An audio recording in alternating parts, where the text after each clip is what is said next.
Mayors from the 7 core cities of Hampton Roads teamed up to oppose a bill that would allow public workers to collectively bargain without local government's approval. I'm Nick McNamara. This is WHRO News. Local councils and school boards decide on whether to bargain with employee unions in Virginia. That could change if bills making their way through the General Assembly are signed into law. Hampton Roads mayors, though, want to keep the law as it is, saying they know their finances and workforce priorities best. Norfolk Federation of Teachers President LaQuetta Mackey says the stance is disappointing.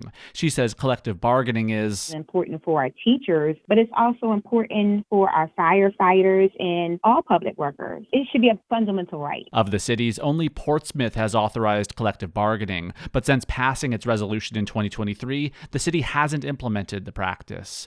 Newport News' collective bargaining task force in 2025 recommended 5 bargaining units, but City Council has not voted to establish them. Nick McNamara, WHRO News.